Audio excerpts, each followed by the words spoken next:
오늘 또 하나님께서 우리와 함께 했습니다. 이스라엘 백성들이 바벨론의 포로로 잡혀가죠. 3차에 걸쳐서 포로로 잡혀가는데 제일 처음 BC 606년에 바벨론으로 포로로 잡혀갔는데 70년 만에 돌아오죠. BC 536년에 돌아옵니다. 근데 그 사이에 잡아갔던 바벨론 나라가 망하고 바사, 성경에서는 바사라고 되어 있는데 그냥 우리식 발음으로 하면 페르시아죠. 페르시아 왕국으로 바뀌면서 고레스 왕이 다 이렇게 잡혀온 백성들은 자기가 원하면 자기 고향 나라로 다 돌아가라. 그리고 너희들이 섬기는 신들을 섬기라. 그렇게 지시를 내린 때가 언제였냐? 고레스 칙령이 나온 때가 BC 538년이었습니다. 그러나 이제 이미 바벨론 왕국이 그 당시 지금 페르시아가 세계 최강대국이 됐고 이제 거기서 70년 동안 사는 동안에 2세가 태어나고 또 거기서 자라면서 이제 말하자면 페르시아 그 말도 다 어느 정도 하게 되고 정착이 되다 보니까 이제 이스라엘로 다시 폐허가 된 이스라엘로 돌아가려고 잘 하지 않아요. 그런데 그래도 가려고 생각했던 사람들, 고향을 생각하는 사람들을 이제 모집하고 함께 이제 뭐 가산 정리 다 하고 이렇게 오려면은 좀 시간이 걸리잖아요. 그리고 또 오는 시간도 한 몇 개월이 걸리죠. 한 5개월 정도 걸리니까. 그래저래 있어서 한 2년이 소요돼 가지고 BC 536년에 오게 되죠. 이게 BC 606년에 처음 잡혀갔다가 처음 귀환한 때가 BC 536년이니까 딱 70년 만에 에레미야 선지자가 예언한 대로 딱 70년 만에 성경에서 예언한 대로 돌아옵니다. 1차 돌아온 분이 누구냐? 스룹바벨 총독과 여호수아 대제사장이 와가지고 성전을 건축합니다. 지난주에 우리가 말씀 전한 건대로 어려운 가운데 성전이 건축되죠. 2차에 BC 457년에 에스라 율법학자죠. 에스라가 옵니다. 오고 13년 후에 BC 444년에 3차로 느헤미야 총독이 오게 됩니다. 그래서 오늘 느헤미야서에서는 어떤 대목이 나오느냐? 1장에서 7장까지 느헤미야가 이제 스룹바벨에 의해서 성전이 건축되고 이제 울타리가 없으니까 너무 허전하죠. 그래서 이제 이 성벽을 세우는 그 일을 느헤미야가 쭉 어떻게 성벽을 세웠는가가 1장에서 7장까지 나오고요. 8장에서 13장까지는 에스라를 중심으로 해서 율법과 삶을 개혁하는 그런 내용이 쭉 나옵니다. 그런데 이제 잘 생각해 보세요. 자, 바벨론 포로로 잡혀갔어요. 왜 잡혀갔습니까? 에스라가 연구를 해보니까 하나님 말씀대로 살지 않았기 때문에 잡혀갔단 말이죠. 그러니까 이제 돌아와가지고 성전 건축하고 성벽 건축했어요. 이제 하드웨어가 이제 다 구축이 됐어요. 근데 우리가 컴퓨터가 중요한 거는 하드웨어도 중요하지만 그 안에 소프트웨어가 중요하잖아요. 에스라가 생각해봤을 때 어느 나라가 가장 좋을까 연구하고 연구해봤더니 다윗과 솔로몬 왕 때 제일로 하나님의 뜻에 맞는 그런 왕국이 건축되었더라. 그러니까 우리가 그런 왕국, 즉 하나님의 나라를 이 땅에 이렇게 세우려면 뭐가 필요한가? 결국 하나님 말씀이 가장 중요하구나 이렇게 생각을 하고 이제 소프트웨어를 구축하는 것이죠. 그런데 잘 보면 이제 나라라 하면은 세 가지가 필요하잖아요. 뭐가 필요합니까? 첫째, 나라가 있으려면 백성이 있어야 되죠. 그 다음에 땅이 있어야 되잖아요. 영토. 이게 백성, 영토. 그 다음에 이 백성을 다스리기 위해서 필요한 주권이 있어야 돼요. 근데 지금 다 고레스가 이제 돌아가도 좋다. 비록 독립된 국가는 아니지만 백성이 이제 이스라엘 땅으로 돌아왔어요. 그래서 영토가 생겼습니다. 특히 거기다가 성전도 세우고 그 다음에 성벽도 세웠어요. 그러니까 이제 영토와 백성은 됐어요. 주권이 필요하잖아요. 가장 중요한 게 주권이잖아요. 주권이 없으면 안 되잖아요. 우리가 백성도 있고 땅이 있었지만 일본이 침입해가지고 우리의 주권을 다 뺏어버리니까 우리가 식민지가 되어버리니까 정말 이름도 바꾸고 참 비참하게 지냈잖아요. 그런 것처럼 아무리 성전이 지어지고 성벽이 세워졌어도 하드웨어가 잘 구축됐어도 주권인 어떻게 살 것인가 주권이 있어야 되잖아요. 정치. 그 주권이 뭐냐면 바로 에스라가 연구한 바에 가면 율법밖에 없다. 그래서 율법을 가지고 이 백성들을 가지고 하나님 말씀대로 잘 살게 함으로 말미암아 옛날 다윗 왕국처럼 그렇게 다시 돌아가자. 이렇게 생각하고 진행해간 내용이 바로 느헤미야서에 쭉 기록되어 있어요. 오늘 본문을 보면 자, 성전 건축하고 성벽을 건축하고 또 율법을 이렇게 잘 설명해 가지고 이렇게 개혁을 하려면 에너지가 필요해요. 에너지가. 성경적으로 표현하면 생기가 필요하고요. 신학적으로 표현하면 영적인 힘, 영적인 파워, 영역이 있어야 됩니다. 오늘 보면 10절에 아주 중요한 말씀 있죠. 여호와를 기뻐하는 것이 너희의 힘이니라. 힘이 있어야 뭐가 바뀌어요. 힘이 있어야 어디 가서 큰 소리를 칠 수 있고 움직일 수 있어요. 그런데 세상 사람들은 어디에서 힘이 있냐? 뭐 그냥 간단히 얘기하면 돈에 힘이 있다고 생각을 하죠. 소유가 힘이라고 생각을 해요. 그래서 잘 보면 물질을 많이 갖고 있는 거, 재력, 그 다음에 무슨 학력, 그 다음에 뭐 세상의 권력, 그 다음에 또 체력, 그리고 또 어떤 사람은 매력. 그래가지고 요새 그 선전 봤어요? 그 화장품 선전하는데 참 그 대단한 거예요. 보면 아름다움은 권력이다. 그러면서 딱 여자가 딱 이렇게 이렇게 뭐예요? 뭐 왕자 이렇게 딱 걸어 올라가는 장면하면서 그 내용이 뭐냐? 네가 이 화장품 쓰면 아름답게 되고 아름다우면 바로 왕후처럼 또는 왕비처럼 그렇지 않으면 여왕처럼 된다.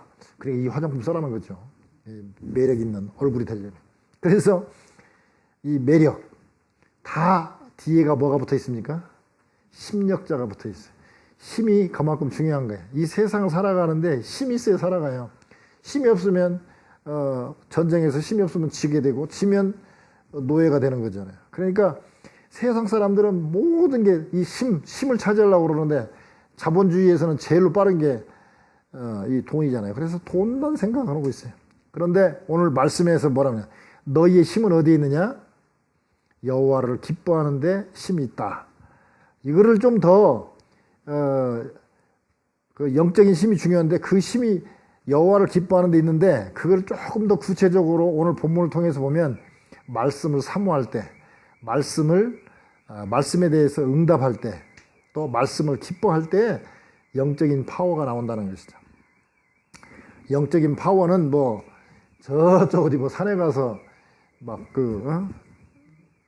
소나무를 뽑아야 영적인 파워가 생기는 것이 아니라 또는 뭐 부흥에 가서 영적인 파워가 생기는 것이 아니라 오늘 느헤미야서를 보니까 말씀을 사모하고 응답하고 그 말씀을 기뻐할 때 영적인 파워가 나온다는 것입니다. 우리 하나씩 살펴볼까요?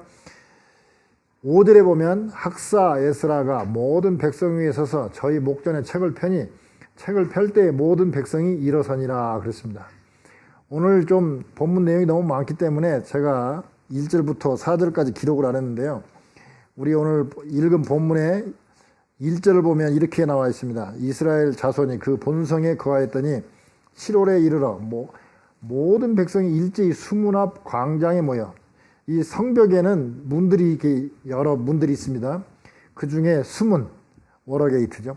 수문 앞 광장에 모여서 학사 에스라에게 여호와께서 이스라엘에게 명하신 모세의 율법책을 좀 가지고 와서 우리에게 좀 낭독해 달라고. 왜냐하면 지금처럼 이렇게 성경을 가지고 있지 않았기 때문에 또 포로 생활에 또 돌아왔기 때문에 성경책이 귀하고 없어요.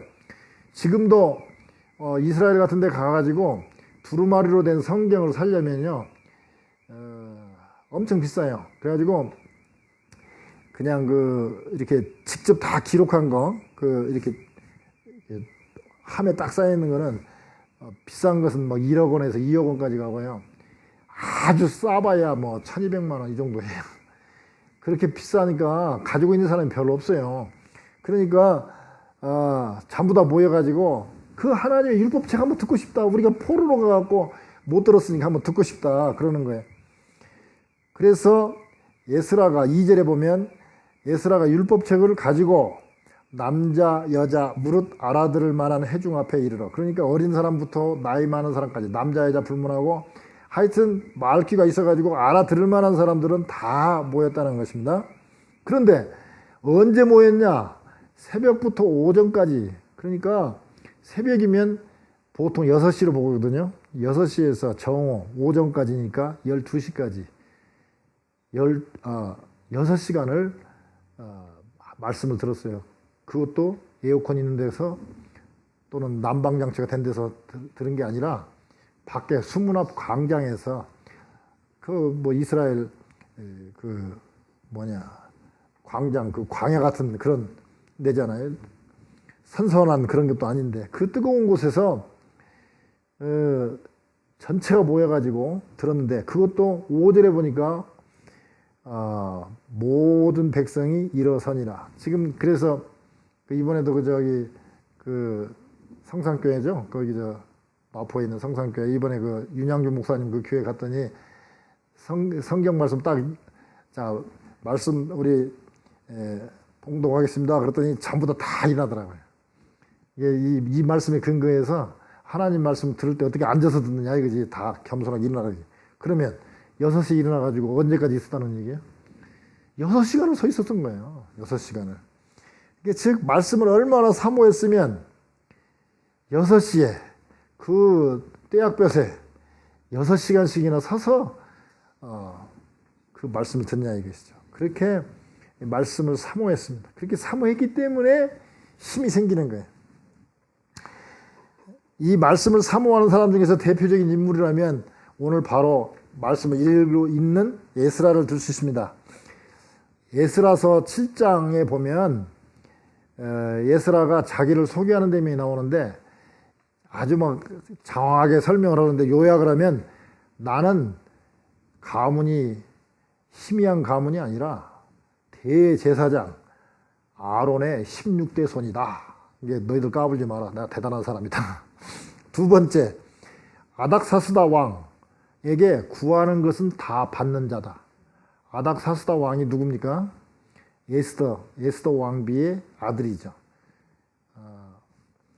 아하수에로 왕의 아들, 에스더의 아들인데 아닥사스다 왕에게 구하는 것은 에스라가 구하는 것은 말하자면 지금 이게 식민지 나라의 2세잖아요. 2세. 거기서 태어났어요. 바벨론에서. 그런데 그 2세가 세계 최고의 왕, 가장 강력한 왕에게 부탁하면 다 들어줬다 이거예요. 얼마나 대단한 사람이면 왕에게 구하는 것은 다 받는 자냐. 아론의 16대손 뼈대 있는 집안에서 더군다나 세계 가장 강력한 나라 왕에게 구하는 것은 다 받는 자다. 그런데 그런 에스라가 백성들과 함께 폐허가 된 예루살렘 성전에 들어와서 제일 먼저 하고 싶은 게 뭐였느냐? 에스라서 7장 10절에 그가 결심한 것이 있습니다. 말씀을 연구하여 준행하고 지킨다는 뜻이죠. 준행하고 가르치기로 결심합니다. 세 가지죠. 연구하고 그 말씀대로 자기가 지켜보고 그리고 그것을 그대로 백성들에게 가르치겠다는 거예요. 이 세 가지를 결심을 합니다. 즉 말씀을 아주 사모한 사람 중에 하나죠. 그래서 에스라가 바로 포로로 잡혀갔다가 말하자면 어떻게 보면 포로로 잡혀갔으니까 하나님에 대한 것도 많이 약해졌고 우상도 많이 섬기게 되고 그곳에서 그 모든 자존심 많이 깎인 그 백성들을 다시 하나님의 백성으로 이렇게 바꾸기 위해서는 가장 중요한 게 소프트웨어가 뭐냐? 율법, 이 하나님의 말씀이라는 것이죠. 그래서 이 말씀을 사모할 때 영적인 파워, 힘이 나온다는 것입니다. 두 번째, 그러면 영역은 어디서 나오느냐? 말씀에 응답할 때 그 말씀을 사모하기만 하고 막상 말씀을 들었을 때 거기에 응답이 없으면 안 됩니다. 6절에 보면 에스라가 강대하신 하나님 여호와를 송축하며 모든 백성이 손을 들고 아멘 아멘 응답하고 이것도 아멘도 한 번도 안 했어요. 두 번씩 했어요. 아멘 아멘 하고 응답하고 몸을 굽혀 얼굴을 땅에 대고 여호와께 경배하였느니라 그랬습니다. 자, 그냥 말씀을 들은 게 아니라 말씀이 선포되자마자 손을 들고 그냥 이렇게 서 있으면서 그냥 가만히 아멘 아멘 한 게 아니라 서서 그것도 아멘 한 번만 한 게 아니라 아멘 아멘 하면서 이렇게 그리고 그냥 또 듣다가 또 감격하면 또 엎드려서 얼굴을 땅에 대고 경배했다 그렇습니다. 즉 말씀에 응답함이 있었어요. 근데 그 이제 말씀을 8절에 보면 낭독하고 이제 못 알아듣는 내용들이 좀 있으면 옆에서 해석을 해주죠. 해석을 해주고 깨닫게 하니까 9절에 보니까 어떻게 됐습니까? 백성이 율법의 말씀을 듣고 다 울었습니다. 다 울었어요. 막 감격하는 거죠. 막 아이고 우리가 그때 이 말씀을 들었으면 바벨론의 포로로 잡혀가지 않았을 텐데 이게 이렇게 힘들게 잡혀간 이유가 말씀을 안 들었구나 하고 회개하면서 울기도 하고 또 돌아와가지고 이렇게 성전도 건축하고 성벽도 건축하고 또 이렇게 하나님 말씀 들으니까 너무 감격스러워가지고 아이고 우리가 다시 왔구나 하고 감격스러워가지고 다 울었어요. 그러니까 이 느헤미야랑 에스라가 뭐라고 얘기합니까? 오늘은 성일이니 거룩한 날이니 슬퍼하지 말고 울지 말라. 그렇게 얘기를 합니다. 말씀에 응답할 때 영적인 파워가 나오는 것이죠. 이 느헤미야서의 주인공 느헤미야는 느헤미야서 1장에 보면 아닥사스다 왕 20년에 아닥사스다 왕 20년에 수산궁 그 궁이 수산에 있었는데 그 수산궁에 있었을 때에 예루살렘에서부터 소식이 옵니다. 그 먼저 그 1차로 1차, 2차 갔던 1차에 갔던 그 사람들이 와가지고 이 얘기합니다. 성은 해파되고 가서 봤더니 성은 완전히 다 망가지고 성벽도 없고 백성들은 아주 정말 사는 것이 너무 힘드는 그런 것을 보고를 듣게 됩니다. 그리고 그 듣자마자 이 느헤미야는 울고 금식하고 자기가 잘못한 것도 아닌데 그 민족의 죄를 하나님께 회개기도 합니다. 그러면서 마지막에 1장 마지막에 뭐라고 그러냐. 그때 그가 술 간원이었다. 술 맡은 관원이었다 그렇습니다. 왕의 술 간원. 우리는 아이고 술 맡은 사람이 뭐 대단하다고 그렇게 생각하지만요. 자, 그 당시 왕, 이 권력을 가진 왕은 그 수많은 사람들이 그 왕권을 차지하기 위해서 이 왕을 죽이려고 하기 때문에 왕은 가장 믿을 만한 사람에게 맡기는데 뭘 맡기냐면 술, 그 다음에 음식 먹을 때 그 빵 굽는 그 관원이 있어요. 빵 담당하는, 이게 음식 담당하는 관원, 그 다음에 이 술 맡은 관원. 그런데 음식은요, 티가 바로 나, 독약을 넣거나 뭐 하면 음식은 구별하기가 쉬워요. 그래서 되게 독살을 할 때 뭐에다 독살을 하냐면 술은 약간 쓰니까 거기다 독약을 넣어도 잘 몰라요. 그래서 이 제일로 중요한 인물이 누구냐면 술을 마셔보는 사람이에요. 왕이 무슨 이제 잔치가 있을 때 술을 먹을 때 왕이 먼저 먹는 것이 아니라 제일 먼저 그 술 맡은 관원장이 딱 한번 마셔보고 왕 앞에서 딱 마셔보고 먹어도 이상 없네. 그러면 이제 그때부터 왕이 마시는 거예요. 그러니까 그걸 누구한테 맡기겠어요? 제일로 믿을 만한 사람한테 맡기는 거예요.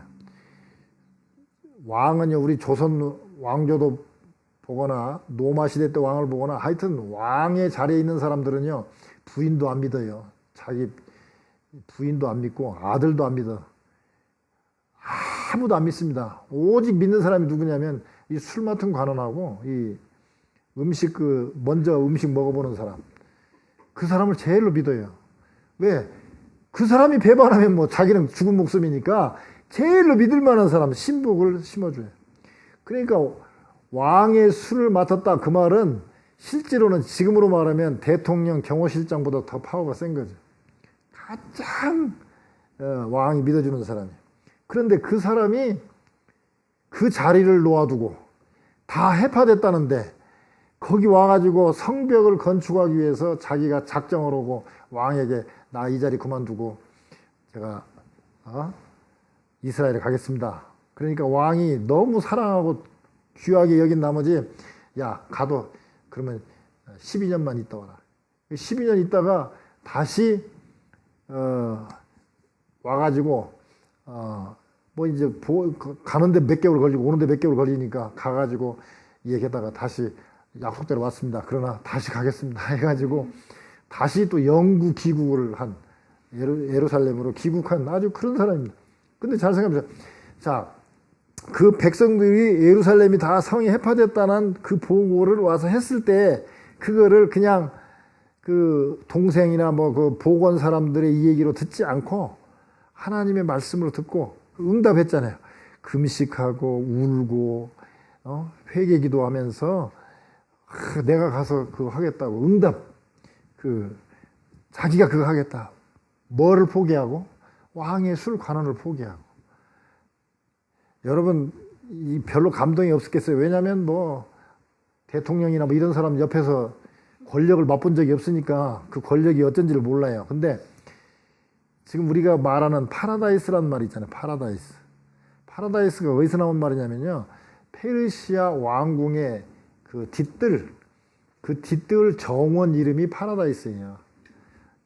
얼마나 아름답고 좋았으면 우리가 낙원에 간다 할 때 그 낙원이 바로 파라다이스인데 우리가 이 땅에서 하늘을 안 가봤으니까 하늘의 낙원이 어떻게 생긴지 모르니까 그러면 낙원이 어떻게 생겼을까?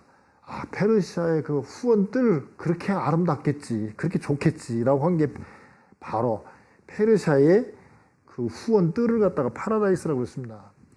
그 파라다이스를 맨날 보고 왕하고 같이 노는 사람이 그 파라다이스를 포기하고 다 회파된 성, 목숨도 위태롭고 불안한 그런 곳에 총독으로 왔습니다. 근데 1장 9절에 느헤미야서 1장 9절에 느헤미야가 하나님께 기도할 때 이렇게 기도합니다. 아주 그 중요한 내용인데 내게로 돌아와서 백성이 하나님께로 돌아와서 나의 계명을 지켜 행하면 하나님의 계명을 지켜 행하면 하늘 끝에 있을지라도 너희가 말하자면 포로로 갔던 하늘 끝에 있을지라도 내 이름을 두려고 택한 곳 그 성전 지금으로 말하면 교회로 내가 돌아오게 하리라고 말씀하시지 않았습니까? 지금 다시 계명을 말하자면 성전 건축, 성벽 건축하고 말씀대로 잘 살려고 할 테니까 이 포로에서 다 돌아오게 하고 흩어졌던 백성들이 다 성전에 돌아오게 그렇게 해달라고 기도하는 장면 나옵니다. 참 느헤미야 참 대단한 분이에요. 에스라도 대단한 분이에요. 에스라도 왕에게 구하면 다 받는 사람. 그 왕하고 같이 앉아서 늘 술 먹을 때 먼저 먹고 서로 대화하고 이 느헤미야가요 무지무지게 지혜로운 사람이에요. 그래가지고 그 왕이 느헤미야를 얼마나 사랑했는지 몰라요. 근데 에스라하고 느헤미야하고 특징이 있습니다. 바벨론으로 포로로 잡혀가서 태어난 2세입니다. 그리고 2세인데도 불구하고 다 왕의 측근까지 올라갔던 사람들이에요.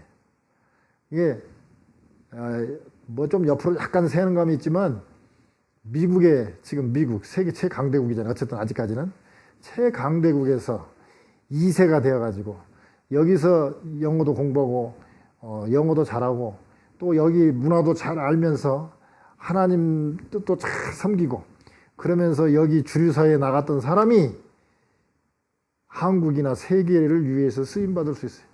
지금 한국에서 뭐 훌륭한 인물들이 많이 있지만 이 1세 갖고는 한국에 사는 사람 갖고는 힘들어요. 지금 이 세계를 그래도 어떻게 좀 바르게 이끌어가고 뭔가 좀 식견 있게 이끌어가고 뭔가 지렛대 역할을 할 만한 사람은 어디서 나오느냐? 가장 강대국에서 이렇게 신앙으로 교육받은 2세들, 바로 특별히 우리 한국 2세들. 왜? 지금 미국 사람들 지금 신앙 다 버려버렸잖아요. 그래서 지금은 기대할 수 있는 사람이 어디냐? 2세 중에서 미국에서 신앙생활 제대로 하는 나라는 그래도 한국밖에 없어요. 그러니까 앞으로 한국 2세들, 미국에서 공부하는 2세들이 특히 영어도 잘하고 한국말도 잘하고 신앙으로 교육된 사람들이 에스라나 느헤미야처럼 아주 쓰임받을 때가 곧 올 것입니다. 그러니까 준비하고 있어야 돼요. 어떤 사람이 영역이 있느냐? 말씀을 사모하고 또 느헤미야처럼 말씀에 응답하는 사람. 참 하루 종일 서서 있으면서도 지치고 힘들 텐데도 불구하고 손을 들고 아멘 아멘 하고 응답하는 사람. 그런 사람들이 바로 영역이 있는 것입니다.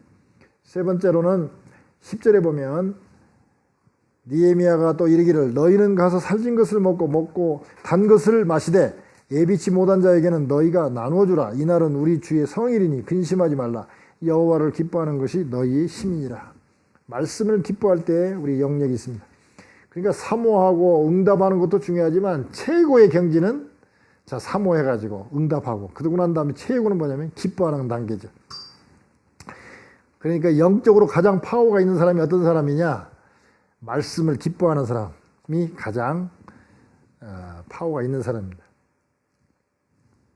자, 우리가 여자를 예를 들어 봅시다. 어떤 남자가 여자를 사랑합니다. 사모해요.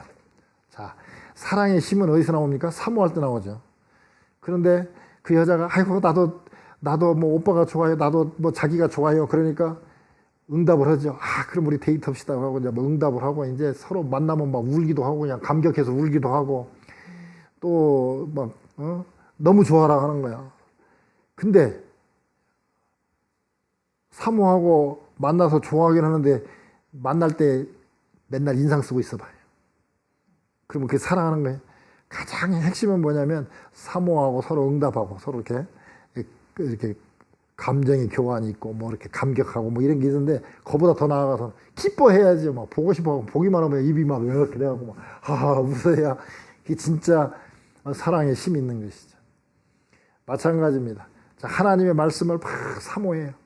내가 읽어야지 막 사모하고 이렇게 좋네 하지만 사모하기까지는 하면서도 기뻐하지 않는다면 그냥 내가 목사니까 마치 읽기는 읽어야지 뭐 내가 잘 읽어야 그래도 설교 잘하니까 막 읽어야지 이게 아니라 진짜 말씀을 읽으면서 오 진짜 그래 와 막 이렇게 하면서 막 좋아하고 막 그래야 최고의 영적인 단계. 그래서 우리는 빨리 그런 착각을 벗어나야 돼요. 아, 내가 영적인 파워가 있으면 막 탁 하면 그냥 쓰러지고 막 그게 파워가 아니에요. 진짜 파워는 뭐냐면 말씀을 듣고 그냥 미소가 나오고 막 기뻐져야 이게 진짜 파워예요. 아니 인생에 기쁨이 하나도 없는데 뭐 잡아치는 거야 뭐 총으로 쏘도 잡아뜨릴 수 있는데 그까지 그 무슨 꼭 잡아뜨리고 뭐 예를 들어서 뭐 병 낫는 거 의사도 낫게 하는데 뭐 우리도 낫게 하지만 병난도 의사도 다 낫게 하잖아요. 아, 교회에서 병난 사람보다 병원에 가서 병난 사람이 훨씬 더 많아요. 그러니까 그런 거 하나님이 낫게 해주시면 그 복이지 뭐. 병원비 안 들고 교회에서 나섰으니까 복이고 더 은혜롭죠. 그러나 우리의 초점이 어디 있어야 되느냐?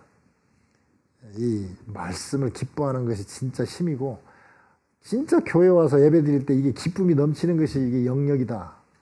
이걸 깨달아야 되는데 다른 쪽으로 깨달은 사람 너무 많아요. 자, 이제 오늘 본문에는 안 나와 있지만 이 뒤로 가면은 이제 뭐 이방인들하고 결혼한 거 회개하고 다 돌려보내고 뭐 이런 장면들 나오는데요. 삶의 개혁까지 가야 이제 진정한 개혁이죠. 근데 오늘은 뭐 이제 본문에서는 영적인 힘은 말씀을 사모하고 말씀에 응답하고 나아가서 말씀에 기뻐하는 것이 가장 중요하다는 것이죠. 그런데 자, 이 힘의 근원이 아까 잠깐 언급했지만 힘의 근원이 어디 있느냐? 아까 세상 사람들은 물질이나 소유, 권력 이런 데에서 힘이 있다고 생각하고 특히 물질, 돈 때문에 막 아침부터 저녁까지 이렇게 다녀요. 그런데 오늘 또 누가 우리 김효숙 집사님이 카톡 보내왔더라. 9.11 테러가 났을 때, 9.11 사건 났을 때 막 죽기 직전에 대다수 사람들이 한 사람도 빠짐없이 전부 다 전화를 하거나 이런 사람들이 내용이 뭐냐? 아유, 내가 계약 성사 못 오고 죽게 돼서 안타깝다. 이렇게 얘기한 사람 한 사람도 없고 다 부모나 애인이나 또는 아내나 남편에게 또 자녀들에게 다 전화해가지고 내가 먼저 간다, 뭐 사랑한다, 뭐 다 그래 얘기하고 갔지. 가족부터 챙겼지. 돈 챙긴 사람 하나도 없어요. 그러니까 그게 뭔 말이냐면 이 세상 살 때는 돈이 최고인지 알고 그게 힘의 근원인지 알지만 진짜 힘의 근원이 어디가 있느냐는 것이죠. 예수 안 믿는 사람들은 가족들 사랑하는 이런 게 가장 핵심이죠. 근데 우리는 더 나아가서 하나님이죠. 죽을 때 예수님 찾는 게 이게 가장 힘의 근원이죠. 그래서 우리의 힘의 근원이 하나님을 기뻐함이냐 물질을 소유하는 것이냐. 물질도 좋고 하나님도 좋지만 믿음이란 신앙이란 신앙생활이란 우선순위를 잘 정하는 거라고 그랬습니다. 자, 맨날 중요한 내용이니까 맨날 강조합니다. 이 성경 전체 중에서 가장 강조하는 내용이 뭐냐면 우리 기독교는 관계의 종교입니다. 계약을 맺었다. 이게 계약이잖아요. 뉴 테스터먼트 뭐 계약서잖아요. 계약서. 신약, 구약, 계약이잖아요. 계약은 서로 관계, 서로 상호 간에 계약을 체결하는 거잖아요. 이게 관계가 중요해요. 자, 그래서 제일 1순위가 뭐냐면 하나님과의 관계입니다. 그래서 하나님과의 관계가 뭡니까? 아까 말한 말씀이죠. 말씀을 기뻐하고 이게 바로 영역이죠. 그 다음에 나와의 관계. 나와의 관계는 정신력도 들 수 있고요. 내 몸 체력도 들 수 있고요. 이게 이제 나와의 관계입니다. 이게 두 번째. 그 다음에 나와 이웃, 나와 타인과의 관계. 이것에서 말하자면 권력. 뭐 이런 거죠. 그 다음에 뭐 아까 말하는 뭐 매력 이런 것도 다 나와 타인과의 관계. 사람과 사람과의 관계입니다.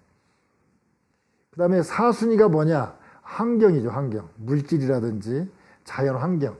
이게 네 번째예요. 그러면은 우리가 전에 한번 그런 말씀 드렸죠. 누굽니까?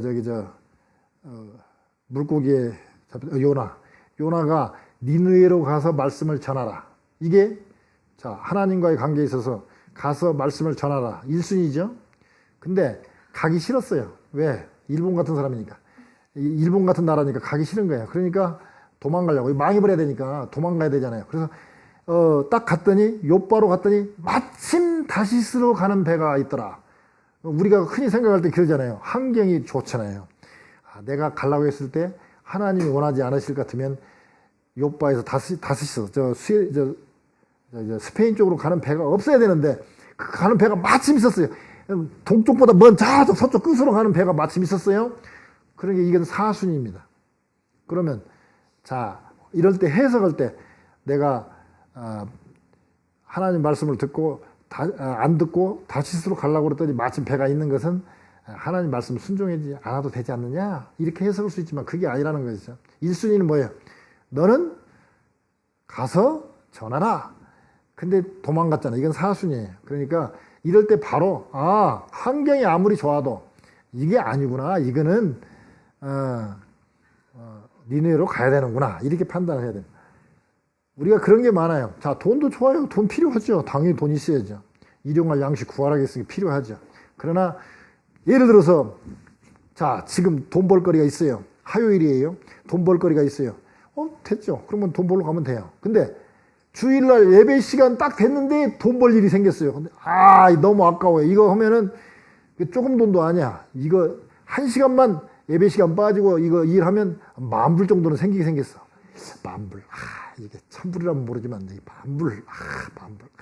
하고 딱 10,000불 쪽으로 가버렸다. 그러면 1순위 예배 순서를 빼먹고 4순위인 돈으로 빠졌다는 것이죠. 그러니까 이거 우리가 이 순위를 잘 정하는 것이 중요한 것이죠. 그래서 실제로는 가장 우리 신앙에 반대되는 게 뭐냐면 불신이 아니라 좋은 것이지만 우선순위를 바꾸는 것이 실은 제일 우리를 유혹하는 거예요. 그러니까 선한 일, 착한 일이 이게 선한 일 중에서도 작은 선한 일이 실은 가장 크고 좋은 일을 방해한다고 볼 수 있어요. 우리가 오히려 불신은 딱 우리가 거절할 수 있습니다. 예를 들어 사탄이 와갖고 교회 가지 마라. 그러면 무슨 소리냐 사탄아 물러가라 이렇게 얘기 쉬워요. 그런데 돈 좋잖아요.